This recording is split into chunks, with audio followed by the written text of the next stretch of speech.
Hey guys, today I created a new reviews on Orlando shooting FBI on shooters motivations. Our hearts are broken and ache for the people who were lost in Orlando, those wounded and their families. We are so sorry for your loss and your suffering. I also want to say a word of thanks and express admiration for the work of local law enforcement in Orlando. They showed professionalism and extraordinary bravery that saved lives. We are very lucky that such good people choose lives of service in law enforcement. And last, I want to say a word of thanks to the people who rendered care that saved lives at the scene: the docs, the EMTs, the nurses, the victim specialists, and the ordinary citizens who stopped to help family and friends. You showed us the best part of humanity in the midst of terrible loss.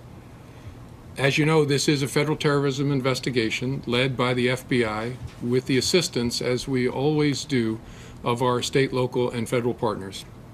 The reason for that is there are strong indications of radicalization by this killer and of potential inspiration by foreign terrorist organizations.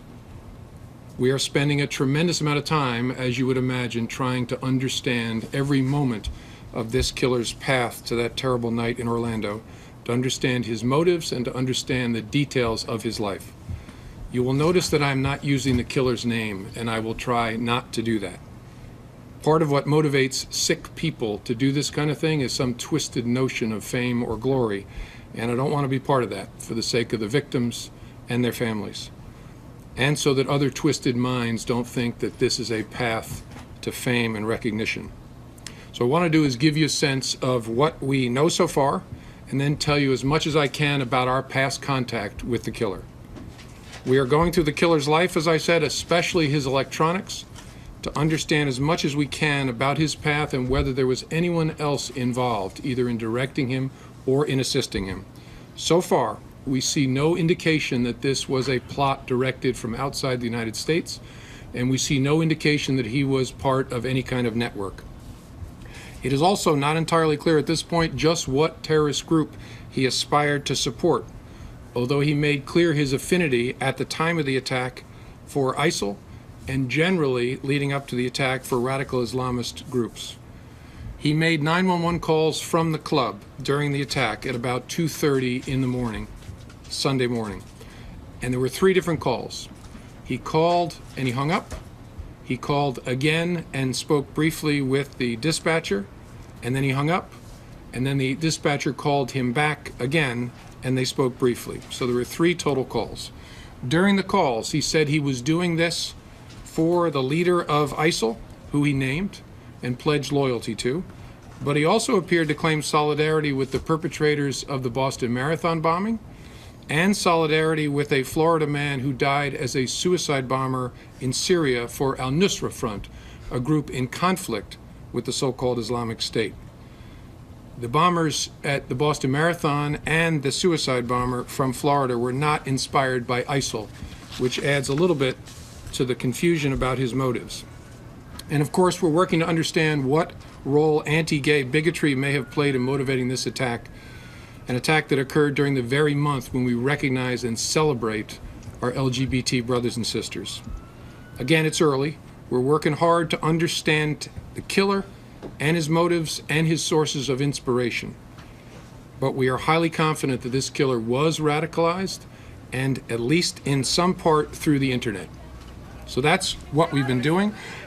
Now let me tell you what I can about the FBI's prior contact with the killer. We first became aware of him in May of 2013. He was working as a contract security guard at a local courthouse, and he made some statements that were inflammatory and contradictory that concerned his coworkers about terrorism. First, he claimed family connections to Al-Qaeda. He also said that he was a member of Hezbollah, which is a Shia terrorist organization that is a bitter enemy of the so-called Islamic State, ISIL. He said he hoped that law enforcement would raid his apartment and assault his wife and child so that he could martyr himself. When this was reported to us, the FBI's Miami office opened a preliminary investigation. And over the next 10 months, we attempted to determine whether he was possibly a terrorist. something we do in hundreds and hundreds of cases all across the country. Our investigation involved introducing confidential sources to him, recording conversations with him, following him, reviewing transactional records from his communications, and searching all government holdings for any possible connections, any possible derogatory information. We then interviewed him twice. He admitted making the statements that his coworkers reported, but explained that he did it in anger because he thought his coworkers were discriminating against him and teasing him because he was Muslim. After 10 months of investigation, we closed the preliminary investigation. 2 months later, in July of 2014, the killer's name surfaced again in an indirect way. Our Miami office was investigating the Florida man who had blown himself up for the Nusra Front in Syria. Again, the Nusra Front being an al-Qaeda group in conflict with ISIL. And we learned from the investigation that the killer knew him casually from attending the same mosque in that area of Florida. But our investigation turned up no ties of any consequence between the two of them. In the course of that investigation, one witness told us, when asked, do you know anybody else who might be radicalizing, that he had once been concerned about the killer because the killer had mentioned Alaki videos. But the witness had concluded that he later got married and had a child and got a job as a security guard, and so he was no longer concerned about him. Our investigation again turned and interviewed the killer to find out whether he had any significant contacts with the suicide bomber for al-Nusra, determined that he did not, and then the inquiry continued, focusing on the suicide bomber with no further focus on the Orlando killer. We will continue to look forward in this investigation and backward. We will leave no stone unturned, and we will work all day and all night to understand the path to that terrible night.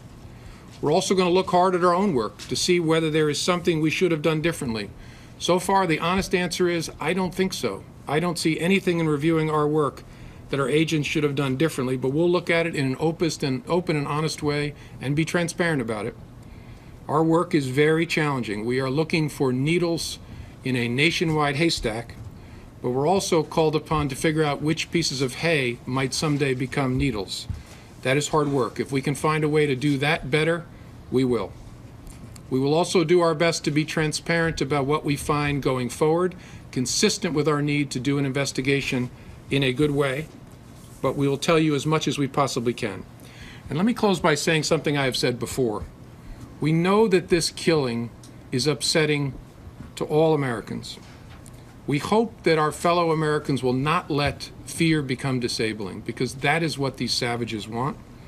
We hope that instead you will channel this sense of anxiety into something more positive, which is an awareness of your surroundings and the seeking of opportunities to help your fellow Americans, as we saw with the tremendous lines of people giving blood in Orlando.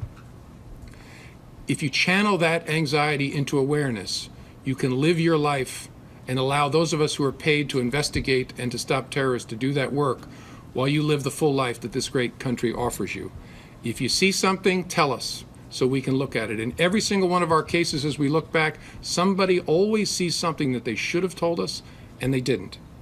So our request to you is, please don't let them make you work into a state of anxiety that is disabling. Find ways to channel that into a healthy awareness of your surroundings and live your lives. And we will keep you posted on what we learn from doing our work. Thank you very much.